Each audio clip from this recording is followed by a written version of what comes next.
Hi bros, welcome back to the channel cinema చూడు bro. ఇవాళ మనం రివ్యూ చేసే film the most awaited and anticipated movie Salaar.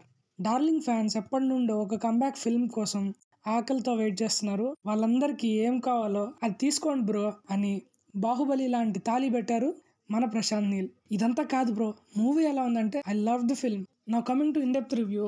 మనం teasers and trailers లో చూసినట్టు స్టోరీ లైన్ ఏంటంటే రాజమన్నార్ వాళ్ళ కొడుకు వరదరాజ్ మన్నార్ని త్వరగా చూడాలనుకుంటారు. కొన్ని నెగిటివ్ ఫోర్సెస్ వరదాన్ని ఎలిమినేట్ చేయాలని అనుకుంటాయి. నీకోసం నేను ఎరైనా అవుతా, సరైనా అవుతా, నువ్వు ఆపదలో ఉంటే నేను నీ కోసం ఎల్లప్పుడూ ఉంటా అంటాడు మన హీరో దేవా. ఇంతే బ్రో.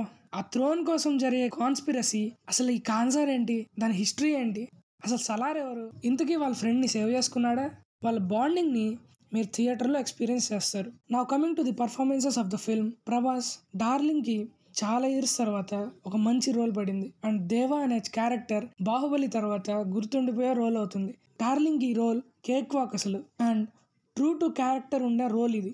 రిలేట్ అయ్యేలా రాసుకున్నారు అండ్ అవుతారు కూడా. శృతి హాసన్కి డీసెంట్ రోలే ఉంది మూవీలో. Not big, not too short, but there is an importance in the film. Prithviraj Sukumaran Varada అనే క్యారెక్టర్ కి న్యాయం చేశారు బ్రో. స్క్రీన్ పైన దేవా అండ్ వరద బాండింగ్ కి అందరూ బాగా కనెక్ట్ అవుతారు. ఈశ్వరీరావు గారు లైవ్లీ పర్ఫార్మెన్స్ ఇచ్చారు అండ్ సేమ్ కల్పలత గారికి కూడా సిగ్నిఫికెంట్ రోల్ ఉంది మూవీలో. శ్రియా గారు మంచి పవర్ఫుల్ క్యారెక్టర్ ప్లే చేశారు and it was fire. Jagapathi Babu గారు ఉన్న రోల్ కి మంచి పర్ఫార్మెన్స్ ఇచ్చారు. But there is a dinosaur in this film. He will drag you with his screen presence. Moreover almost bros ఉన్న ఫాస్ట్ పేసింగ్ స్క్రీన్ ప్లేతో every minute engage చేస్తుంది. Now coming to the writer director Prashanth Neel. He did a great job after making such a grandeur film like KGF. తన limits and story telling ని ఇంకాస్త ముందుకు తీసుకెళ్లారు. Cinematography was beautiful. Every frame rich గా and crispy స్టైల్లో ఉంటుంది. Excellent work by Bhuvan Gowda. The core of the film background score by Ravi Basrur. Elevation scenes కి goose pimples guarantee bros. ప్రతి మినిట్ ఎంజాయ్ చేశారు తన మ్యూజిక్ తో. ప్రొడక్షన్ డిజైన్ హంబాలా ఫిల్మ్స్ ది ఎలా ఉంటాయో స్పెషల్ గా చెప్పాల్సిన అవసరం లేదు.